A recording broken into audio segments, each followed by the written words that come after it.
ഇമാമു ദാരിൽ ഹിജ്റ, ഹിജ്റ റസൂലുള്ളാഹി ഹിജ്റ പോയ നാട്ടിൻ്റെ ഇമാമ്.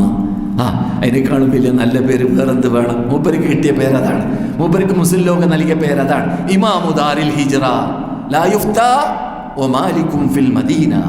ഈ മാലിക് മദീനയിൽ ജീവിച്ചിരുന്ന കാലഘട്ടത്തിൽ ആർക്കും ഫത്വ നൽകാൻ അധികാരമില്ല.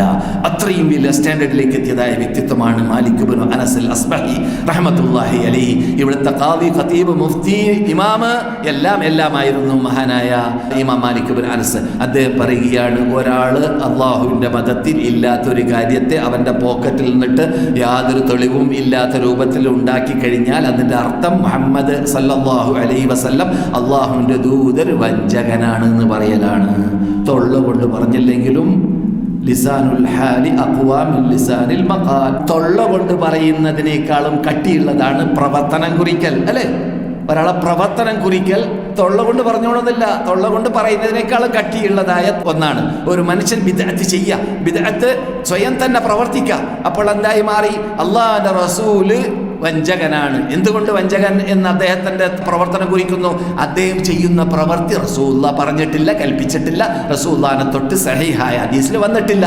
ഖുർആനിലില്ലാത്ത വേറെ പ്രശ്നം, ഖുർആനിൽ തീരെയില്ല, റസൂലുള്ളാഹി പറഞ്ഞിട്ട് പോലും ഇല്ലാത്തതായ ആനപ്പോക്കാവട്ടെ, സന്തൽ പോക്കാവട്ടെ, ജന്മദിനാഘോഷമാവട്ടെ, മരണദിനാഘോഷമാവട്ടെ, അള്ളാഹു അല്ലാത്ത വിളിച്ച് പ്രാർത്ഥിക്കലാവട്ടെ, എന്തെല്ലാം അനാചാരങ്ങൾ ലോകത്തിൽ റസൂലുള്ളാഹിന്റെ കാലഘട്ടത്തിൽ 1, 2, 3 നൂറ്റാണ്ട് എന്ന് റസൂലുള്ളാഹി വിശേഷിപ്പിച്ച നല്ലവർ ജീവിച്ച കാലഘട്ടത്തിൽ ഇല്ലാത്തതായ അനാചാരങ്ങൾ ലോകത്തിൽ ഉടലെടുത്തിട്ടുണ്ടോ? അതിൻ്റെയൊക്കെ പേരാണ് എന്ത്? ബിദ്അത്ത്. അതിനെക്കുറിച്ച് റസൂലുള്ളാഹി പറഞ്ഞ ബുഖാരിയിലും മുസ്ലിമിലുമുള്ള വ്യത്യസ്ത 2 ഹദീസുകൾ ഇവിടെ സാധാരണ പറയാറുണ്ട്. മൻ ഹദസ ഫീ അംരിനാ ഹാദാ മാ ലൈസ മിൻഹു ഫഹുവ റദ്ദുൻ മൻ അമില അമലൻ ലൈസ അലൈഹി അംറുനാ ഫഹുവ റദ്ദുൻ. ഈ 2 ഹദീസും വളരെ കടുകട്ടിയുള്ള ഹദീസാണ്. അതിൻ്റെ അർത്ഥം എന്താണ്? നമ്മുടെ മതത്തിൽ നാം കൽപ്പിക്കാത്ത എന്തെങ്കിലും ഒരാൾ അവൻ്റെ പോക്കറ്റിൽ നിന്ന് കൂട്ടിച്ചേർത്താൽ അവനിലേക്ക് തന്നെ തള്ളപ്പെടേണ്ടതാണ്, അല്ലാഹ് അത് സ്വീകരിക്കുന്നതല്ല എന്നതാണ്. അതുകൊണ്ടാണ് റസൂലുള്ളാഹി സ്വല്ലല്ലാഹു അലൈഹി വസല്ലം ചെയ്യാത്ത, പറയാത്ത ഒരു കാര്യം ഒരാൾ ദീനിലേക്ക് കൂട്ടിച്ചേർത്താൽ അവൻ അതുകൊണ്ട് ചെയ്യുന്നത്, പറയുന്നത് എന്താണ്? റസൂലുള്ളാഹി വഞ്ചകനാണ്, റസൂലുള്ളാഹി ഈ സത്യത്തെ ഞങ്ങളിലേക്ക് എത്തിച്ചു തന്നില്ല. എന്തേ? റസൂലുള്ളാഹിന്റെ കാലഘട്ടത്തിൽ ഇല്ലാത്തതായ ഉറൂസ് ഉണ്ടാക്കുമ്പോൾ അവര് അതിന് തെളിവ് കൊണ്ടുവരുന്നില്ല. അവരുടെ തെളിവ് ഇതാണ്. എന്ത്? അവരുടെ ദേഹയിച്ചയിൽ നിന്നിട്ട് ഉടലെടുത്ത അമിത സൂഫീസത്തിന്റെ ഉടമകൾ ഉണ്ടാക്കിയെടുത്ത ആ അനാചാരങ്ങൾ നിട്ടുണ്ടായതായ ഒന്നാണ് എന്ത്?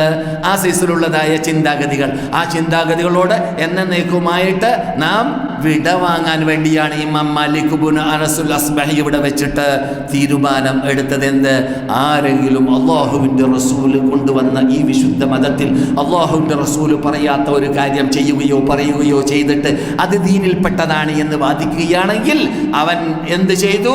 അള്ളാഹുവിൻ്റെ റസൂല് ഖദ് ഖാനൽ അമാന, അമാനത്തിനെ അവർ വഞ്ചിച്ചു എന്ന് പറയുന്നതിനോട് തുല്യമാണെന്ന് മഹാനായ ഇമാം മാലിക് പറയാൻ കാരണം